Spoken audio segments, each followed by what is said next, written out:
Travels with Wyss. Today I visited Trevor Price at Kokoda Caravans in Campbellfield, Victoria, as part of my current journey to find the right caravan for me. So what follows is an interview about this man and his visions and a look at his factory. I've also prepared a wish list, and now it's a matter of finding who ticks the boxes and look, maybe even create a couple more. Could Kokoda be the right fit for me? So I did a recent video on my top 10 picks for my new caravan, and I asked for advice, comments, anyone got some suggestions on vans that should be on the list and the vans that shouldn't be on the list. And Kokoda came up quite a few times. So actually I reached out to Kokoda and managed to get hold of Trevor, who owns Kokoda, and he's invited me down here to have a look at his factory at Campbellfield, and I have to say I'm very impressed. So look, thank you for the invite. Thank you for the invite, Trevor. Mate, can we just find out a little bit about yourself, if you don't mind, because in all honesty I really didn't know you from the caravan industry, and I'd heard of the brand before, but you actually bought the brand, so you're not the original. Yep, that's right. Because the original one, he sort of sublet the builds out all over the place, which for me wasn't something I particularly liked. But you don't do that. So tell us a little bit about how did you end up buying Kokoda? Yeah, so my history goes a little further back before caravan. So I was a chippy, and then went into automotive manufacturing. And then from there I went into fabrication, so metal fabrication of horse trailers and all chassis and things like that. While I had that company, I then got into a couple of other companies at the same time with safety consulting. My dad was killed in a workplace incident when I was 16, he was 45. Terrible. So I wanted to kind of make a difference with that. So I was part of that, and then started doing business consulting kind of globally with a company called Nawaki. And actually I was living in Boston. I just moved there in December 2018, and 2019 January Kokoda come available. I said to my business partner and my wife, I was like, hey, I want to buy this caravan company called Kokoda in Australia, and they go, but I'm like, we're going to be back and forth even more. Already had manufacturing here, so back and forth. Most people go out with their wives, they buy a caravan and go caravanning. You decided to buy a caravan brand, the other side of the world, and throw straight into manufacturing caravans. They both go, yeah, it's okay, we expect you to do something like that. So February 2019, we took over Kokoda, and at the start we kept the same model of making through other builders until we could get our feet under ourselves and kind of solidified things, and been building ourselves for multiple years now. I think 2021 we started building our own vans. Look, I have to say, I think that background probably comes out in the fact that you are clearly an innovator. Having been through the factory and seen what you're doing, why you do it, and you know what, that's one of the big things a lot of people don't think of. They build something, but quite often they don't even actually know why they're building it. They don't realise there's a reason for doing something. So, when you take over something new, you've really got to get in there and shake some bushes and see what's happening with it. And I've seen some huge innovation, but you're not stopping, are you? You're feeling like this is the start of something for you. Yeah, it's we talk about it all the time of trying to slow down on our innovation, because by the time something goes to market and people find out about it, we've already got a new idea that's next level for that. And so that is a constant thing we work with. But I can't see us slowing down, because it's not just me. We've got so many people in the company that actually caravan. So there's ideas coming from all over the team. So when a customer might raise something, well, we all know what it feels like to experience that. So we jump on board with the idea and off we go. So I love the fact I've walked through today and I've looked at this and I've said, Trevor, that's what I want in my caravan. That's what I want in my caravan. Oh, thank God you don't do that. That's because I don't want that in my caravan. I've been absolutely blown away with this. Well, actually, we're sitting in a caravan now that ticks probably 90, well, maybe even more. I don't know. I haven't gone right into it. This ticks off so many boxes for me. It's a beautiful caravan, beautifully built, beautifully presented. I'm extremely impressed with what you're doing. I really am. And with so much more to expect from you. He thinks he's a mini-me. He thinks... I was saying to Roy, I was like, hey, I was so excited for him to come by because I'm like, I feel like I'm meeting the me of the caravan industry, but you know, the trendsetter, the innovator, the one who set the track. So I got to learn today about all the things that you're like, oh, I started that trend. So that was great. I love the fact this hasn't got a sliding door in off-road caravan for the ensuite. That to me is such a big thing. And these chairs, I don't in fact think I'm going to get up out of this chair. This is just great. So tell me, you don't run dealers so much, do you? We've got one dealer, caravan camping sales in Western Australia, in Perth. James and Nat, lovely people. We were the first brand to start up with them as a new dealership. They actually had been in caravans for a long time. They were in storage. They had 2 or 3 different storage yards around Perth, so really massive amount of caravan customers already, and they were doing service and repairs. So most dealers would start selling vans and then get into repairs or then get into storage, whereas they came from the other way. The other direction, So they kind of knew what the customers needed, and they were recommending stuff all the time. So they were like, well, why don't we just help them buy the van? And so we believed in that and believed in them, and that's been a couple of years now, maybe almost 3 years. So they've been doing great. Other than them, I would say we haven't had many great dealers in the market prior. We've tried a few times.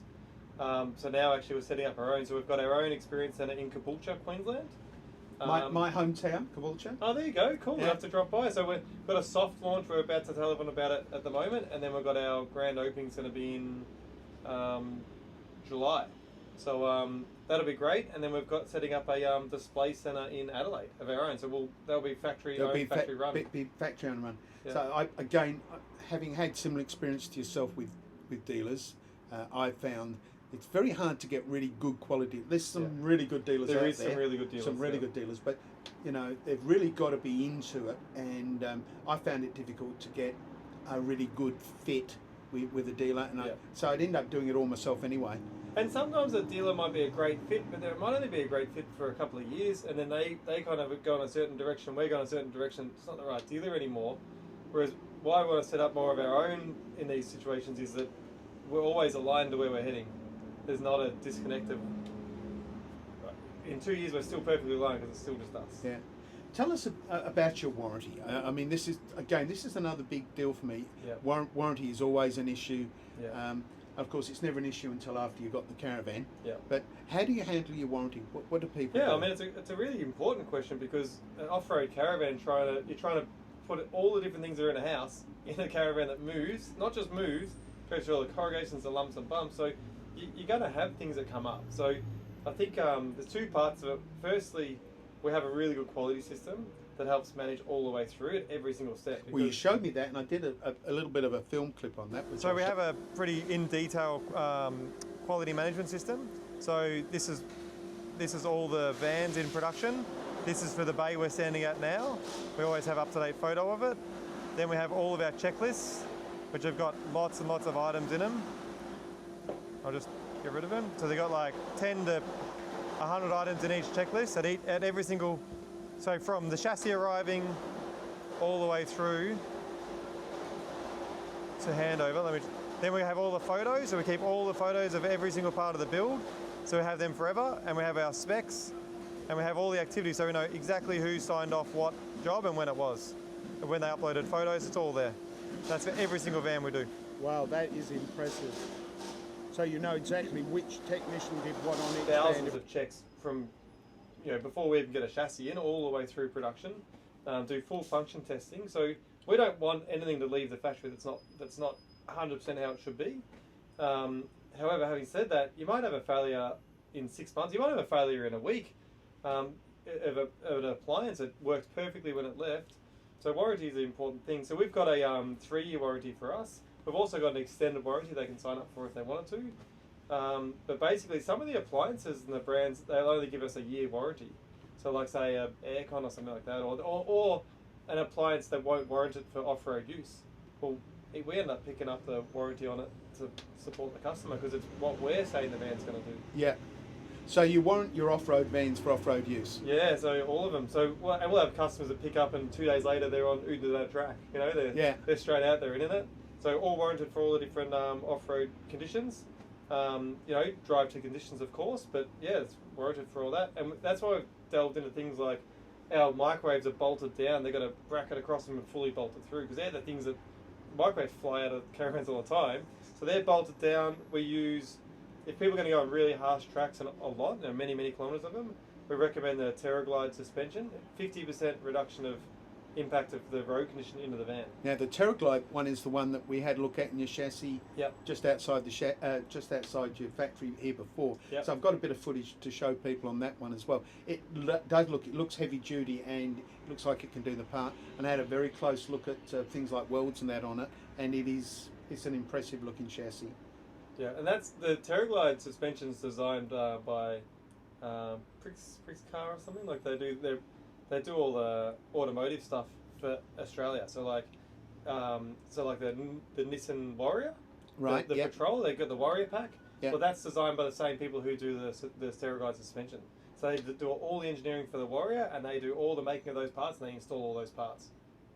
I just had a look at a caravan with Trevor before that is just next level in terms of all the specs and things and the electronics and that's in it, including the huge washing machine and the dishwasher and the air fryer, incineration toilet. It's all in there. Yeah.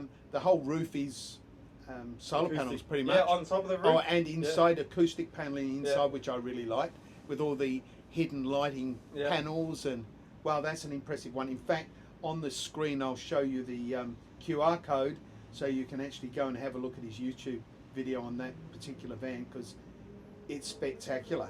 It's next level. But you've done that really to try things, haven't you? We really want to push the boundaries, I mean, it's why the van we're in now is an XG series, XG range, and why we do that is if we push everything to the boundary, we find what a really good, capable level of a van is. But if we don't want to provide the market with what our trial, like what's something new, we want to provide something that's proven and going to work everywhere. And some of that's like interface of how things are used. So the XG range has not all, but a lot of the thinking that went into that, but refined in all the whole refined XG into range. a production model. Yep. And of course your water system, that was extremely impressive. So instead of having to carry huge amounts of water, you've actually worked out a way where you can recycle the water and actually get atmospheric water and air conditioned water and reuse it. So your water wastage is almost non-existent. Which is stunning. They're completely off your own grid. Goes from off grid to being your own grid. Because you got 7.3 kilowatts of solar on the roof, and you got a backup 8 kilowatt generator. So your power's endless, and then you got the water becomes you generate it and you recycle it. So your water's endless. So all you're going to run out of is food. Look, this is awesome. So if Trevor, someone was telling me you've got these air conditioner located on the ceiling here, and my concern with that was always going to be condensation. So how did you get around that? Yeah, so our XG range standard has the it's a split system aircon, so it has the air running through ducted channels in the inside of the ceiling. So the ceiling's a 80mm roof, which is great for insulation, and then also has ductings inside it. And then we use plastic vents, not metal vents. And since we've been doing all that, no issue with condensation issues. Yeah, going to run out of his food. Look, this is awesome. Trevor, if someone was interested in a Kokoda van, what would you recommend that they do? Definitely buy one. That's a good answer. Obviously, we've got heaps online, our website, Facebook's heaps of videos, our YouTube channel. Come and see us. Obviously, Caboolture's going to be open, so go and see us there. Our display centre in Adelaide will be open really soon. We've got the dealer in Perth if you're over that way. Or come and see. If you want a factory tour, come to Melbourne and we show you the vans finished here, or come and look through the factory. Now, I notice you don't do all the shows, but you do some of the shows. So we do a very small amount, which is 14 caravan shows a year. A small amount is 14, yeah. Yeah, there's I think there's over 300 shows in Australia a year. There's a crazy amount of shows. Yeah. So we do 14 of them spread around Australia. So yeah, you can see us at some of those shows. And if people want to know if you're at the show, you just go to your website and they can find out off there. Yeah, or our socials. That sounds yeah. great. Yeah. Okay. Well, I'm in love with the caravan that I'm in, so I might just sit here and enjoy the rest of the day. It's nice and warm in Melbourne, which is unusual. Yeah, Trevor, especially in May. You're a gem. Oh, Thank mate, you so much I'm for so your happy time. to have met you too, mate. It's been an absolute pleasure. And thank you to those folks that suggested I come and have a look at Kokoda. Yeah, because, thank you guys. if you hadn't have done that, I wouldn't be here today. And I have to say it's been a worthwhile trip. Thank you. So there you have it. If you'd like to see more content like this, please drop it in the comments section. I do read them all and I do listen. And in fact, it was, as I've said before, one of the reasons that I'm here today is because I've listened to you guys. So please like, subscribe, watch my other videos, but most importantly, comment. Tell me what you'd like to see and how you feel about, well, my journey. Wyss.